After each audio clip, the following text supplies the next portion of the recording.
Mes frères et mes sœurs, vous ne réalisez pas l'influence que peut avoir le père dans la vie de son enfant. Le père, il est non seulement un enseignant, non seulement une autorité, mais le père, il est un protecteur.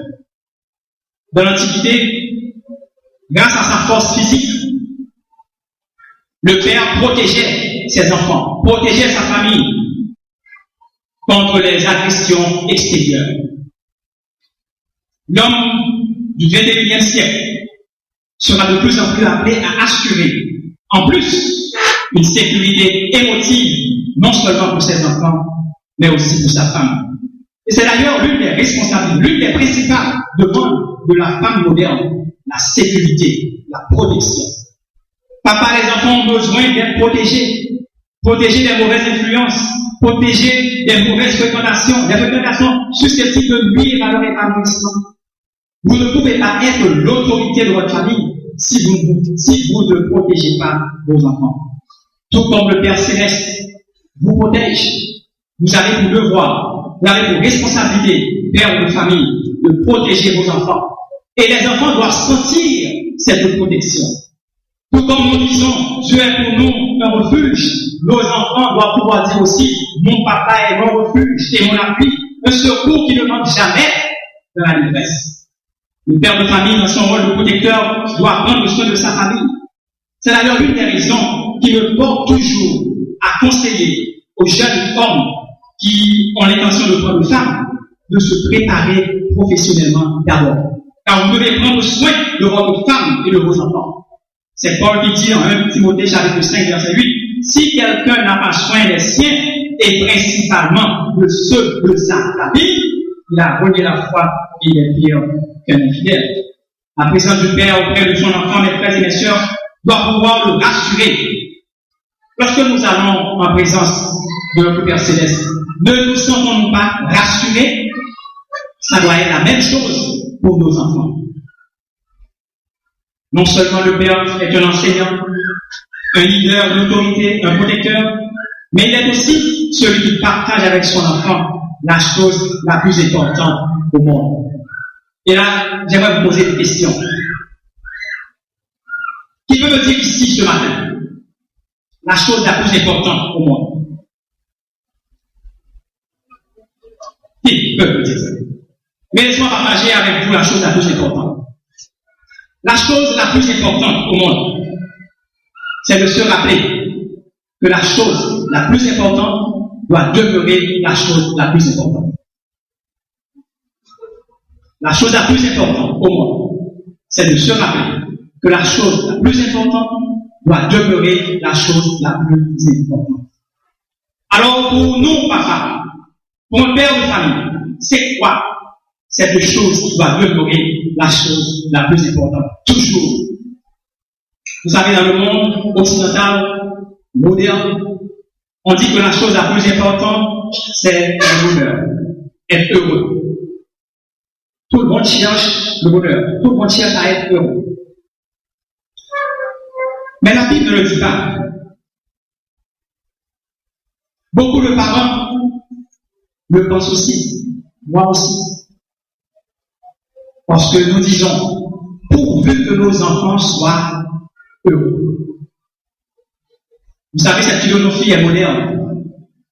Car autrefois, ce n'est pas ici. Autrefois, il y avait des valeurs. Il y avait des valeurs de noblesse, des valeurs de sacrifice. Et nous n'avons qu'à nous rappeler du naufrage du Titanic. Lors du naufrage du Titanic, on disait, les femmes et les enfants d'abord. J'en doute fort, si ce matin, Titanic devait couler, si ce serait la même philosophie. J'en doute fort. Alors maintenant, c'est moi, c'est mon, c'est ma famille. Et en anglais, on dit me, myself and I.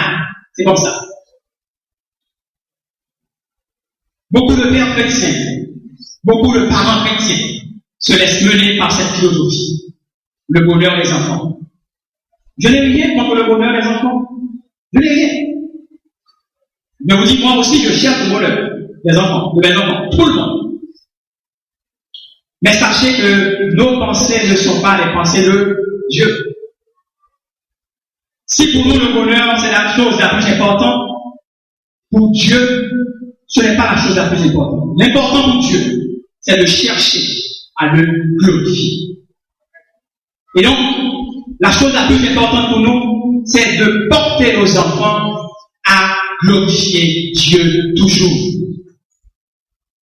Les enfants peuvent être heureux. Les enfants seront heureux. Nous pouvons encourager nos enfants à être heureux, mais à l'être en recherchant la volonté de Dieu, tout en glorifiant Dieu. Tout le monde cherche aussi le succès de leurs enfants. Lorsque l'enfant apporte le carnet avec 7, nous disons « donnez-moi 8 ». Lorsqu'il apporte 8, nous disons « donnez-moi 9 ». C'est normal. C'est bien beau. Mais en tant que parents, en tant que père de famille chrétien, nous devons montrer aux enfants la voie à suivre pour obtenir ce succès. Car tout succès en dehors du Seigneur n'est autre échec. Le livre de Josué, chapitre 1, verset 8, nous dit que ce livre de la loi ne s'éloigne pas de ta bouche, médite-le jour et nuit pour agir fidèlement selon tout ce qui est écrit. Ah, c'est alors que tu auras du succès dans tes entreprises, c'est alors que tu réussiras. Donc la parole de Dieu nous dit que nos enfants auront du succès quand ils reliront la parole de Dieu. Ce matin, cher papa, que l'on fête chez vous, que l'on vous fête chez vous ou pas, que vous soyez considérés ou pas, vous n'avez pas à vous plaindre. Vous devez savoir que c'est une bénédiction d'être père de famille. Et comme toute bénédiction est accompagnée de responsabilités, vous avez tout devoir de répondre à vos responsabilités et de l'être fiers. Si ce matin on n'a pas été le papa en or qu'on aurait dû être, est-ce fini pour autant? Non, ce n'est pas fini. Nous allons nous donner une nouvelle chance. Et je demande à chaque épouse ce matin, à chaque enfant ce matin, de donner une nouvelle chance au papa. Nous avons affaire à un Dieu qui relève, à un Dieu qui prend toujours la chance de faire toutes choses nouvelles, et un Dieu qui donne toujours une nouvelle chance. Alors, cher papa, comme moi, prenons la décision ce matin de recommencer avec nos enfants, de recommencer avec notre femme. Et vous, enfants, qui m'écoutez, sachez que votre père est votre père. Vous lui devez respect, obéissance, amour, soumission jusqu'à votre mort. Car le Seigneur a mis à vos côtés votre père et votre mère pour que vous profitiez de leurs expériences. Retenez ceci, chers enfants. Un enfant, même lorsqu'il ne reste pas toujours un enfant, reste toujours l'enfant de ses parents. À l'occasion de cette période de fête des pères, à l'occasion de notre journée de famille, je veux une nouvelle fois demander à chaque papa de reconsidérer leur façon de se comporter dans la maison.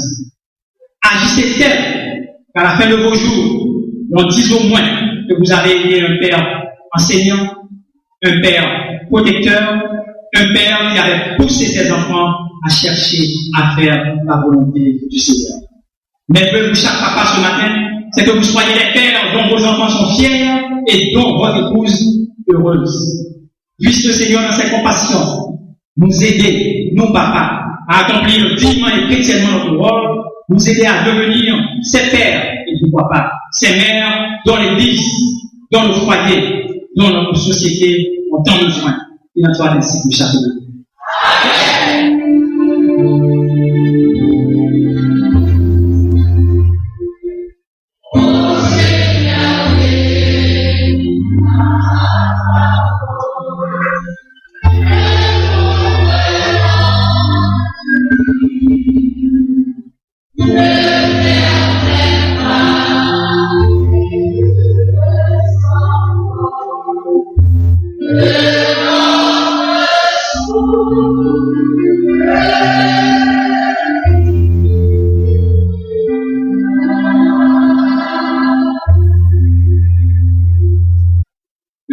le Saint-Esprit, nous avions le bon écho de la parole entendue ce matin, et en particulier que nous soyons des papas enseignants, des papas protecteurs, mais aussi des papas qui poussent leurs enfants à accomplir la volonté du Seigneur. Nous allons, mes frères et mes sœurs de Christ, avancer vers la fin de ce culte, tout en ayant en tête la prédication du jour. Nous chantons « Aimer au Sauveur charitable, c'est de mon cœur l'ardent désir. Seigneur, ta grâce est redoutable, qui ne veut pas la saisir. Ô Seigneur, en ce jour suprême, ton enfant saisira ta main, car toi seul est toujours le même, derrière, aujourd'hui, demain. Alors que vraiment, de Sarah Hippolyte s'avance pour recueillir cette deuxième offrande, offrande qui nous donnera les moyens nécessaires pour le transport collectif de l'Église. N'oubliez pas l'opération des Yadoquins et on est de tout genre et s'il vous plaît, vos pièces de 20 centimes d'une goutte.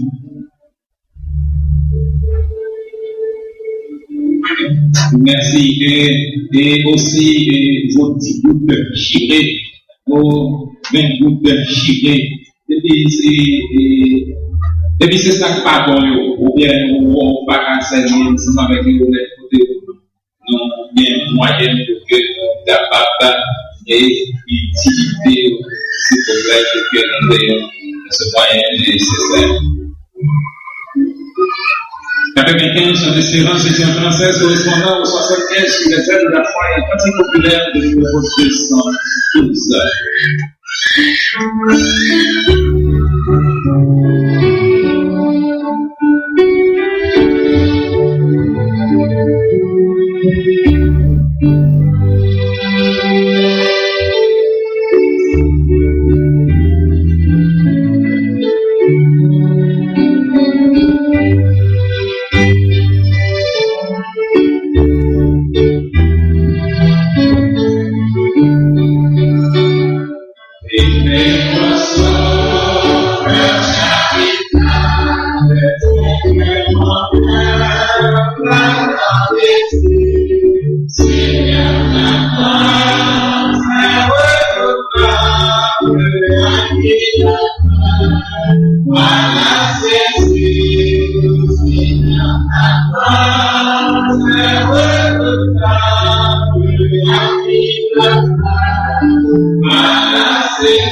you.